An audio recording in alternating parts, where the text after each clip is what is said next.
Evening. I would like to take just a moment on behalf of myself and my fellow classmates to thank the people who have made all of this possible. First, thank you to our school administrators for all of the coordinating you do, whether it's behind the scenes paperwork or a hands-on job that you partake in to make this school everything that it is. Thank you. To our pastors who have guided us spiritually, helped direct our hearts back to the Lord, and poured into our lives to help mold us into the men and women that we are today. Thank you. To the teachers here at West Florida, I honestly cannot commend this group enough. I know I personally can say that I've had hours-long conversations with every teacher that I've had here. They truly care so much and pour their hearts into impacting each and every student. I know your dedication often goes unnoticed, but not tonight. Thank you. To our maintenance workers who keep our campus clean and efficient, build our junior play sets every year, and do some of the most undesirable tasks with good attitudes, and still remain faithful even through all the details. Thank you. To our parents and family, I hope tonight that you realize this is not merely our moment. This is your moment. We stand tonight on ground forged by your blood, toil, tears, sweat, and most importantly, your prayers. Tonight, we honor and commend you, and I sincerely mean it when I say, thank you. We, the class of 2024, stand upon this stage, this launch pad, and we hold the unique power tonight to choose to shoot off in virtually any direction. I, for example, could potentially go on to become an accomplished businesswoman and blaze a trail into the corporate world. Or, in a year or two, I could marry a man who's to be a missionary in a foreign land and spend my life serving on those planes. Or I could become an ICU nurse and spend countless graveyard shifts walking up and down sterile hospital hallways. Now, I'll admit, I don't have much of a desire to do any of those particular things, but if I really did want to, I could start right now taking steps to build virtually any of those different lives from a dream into a reality. And right now, at the wise, ripe old age of 18 years old, we, the graduating class of 2024, get to begin building each of our lives. And all I can say is, we had better start building well, not just for us, but for the sakes of our future spouses, future children, future friends, and literally on and on for the sakes of generations. Now, if that seems daunting and perhaps even a bit negative on what is supposed to be a night of celebration, we must remember this responsibility is one to be celebrated if we can begin and carry on completing this task the right way. And the right way is with Christ at the center of it all.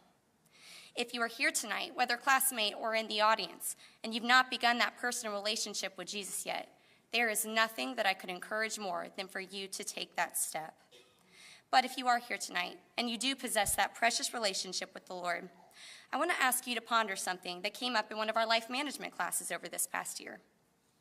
That idea is summed up in the following sentence: every action that we take strikes a chord in eternity. Now, that sentence doesn't strictly refer to a musical chord, but to tell you the truth, that's how I've always thought of it. Every action, deed, thought, and word plays a corresponding note before my Lord and King. And I wonder, when we stand before the Lord someday, what will my life song sound like? Tonight, we choose to begin composing either a ballad of regret and lament or a psalm of praise, an ode of my life on my terms, or a hymn that sings of the goodness of God. There are 1,000, a million different directions that any of us could begin walking in tonight. And I hope and pray that we will choose to walk well. Now, this will not be an easy task, as often the best laid plans are the very same ones that life chooses to mangle. And I know that no one here expects this clandestine, almost euphoric feeling of accomplishment to carry on throughout the rest of their days. But it is up to us to choose on our very best days and on our very worst to keep our eyes not on the temporary, but on the eternal.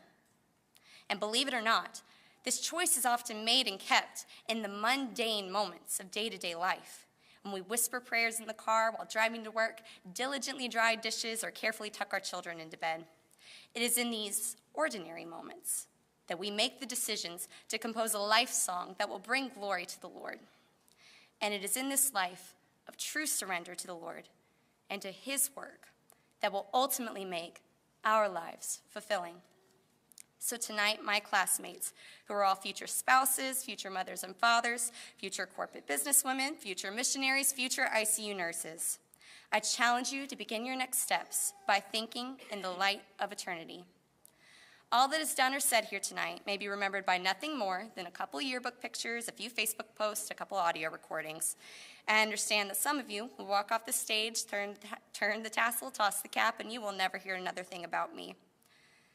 But I hope that the ripples of this charge will be felt, not because of anything that I've said, but because of the reality of what our God can do with a life that is truly surrendered.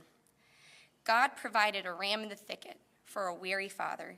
He parted seas for a nation. He made the walls of Jericho fall. He caused undefeatable giants to be slain by a scrawny shepherd boy. He shut the mouths of lions and personally defeated death through his son, who surrendered to the cross on our behalf.